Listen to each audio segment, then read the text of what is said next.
This video we are going to see how to perform the toggling of the port pins for approximately 250 milliseconds delay.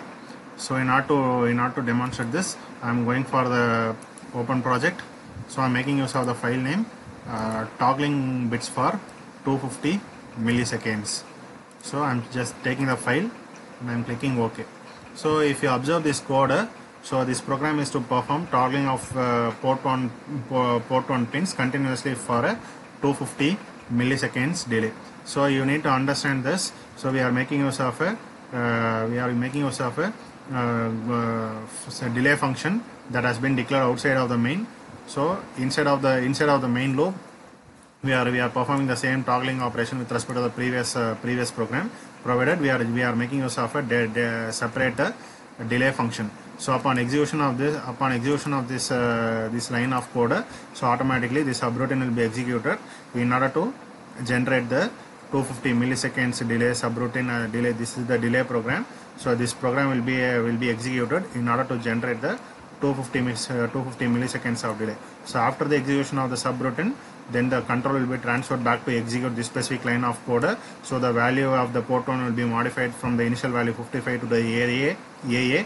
Therefore, and again the same delay function will be executed. So thereby again the delay function will be executed. So each and every time upon placing the value 55, so you can able to generate the 250 milliseconds of delay, and after passing a value AA, you are trying to generate a 250 milliseconds of delay. Thereby the entire port will get toggled. So in order to demonstrate this, at first I am building the project by clicking the build target option. So thereby I am getting a 0 errors and 0 warnings, and then we need to start the debugging. So I am starting. So my code is running within the code size limit. So and again go to the peripherals menu and select the port 1. So my port 1 is open. If you click on this, so and again here this specific loop will be letting us to calculate the 250 milliseconds of delay. So this is how we can able to write a program for the delay generation.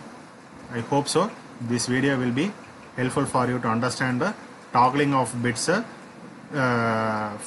generation of a delay for 250 milliseconds without making use of the timers. So I will be dealing the timer topics in my following videos. So that will be timer based delay generation will be more accurate. So that you try to understand the timer based delay generation in my upcoming videos. So if you like this video, I request you to kindly like, share and subscribe. Thank you.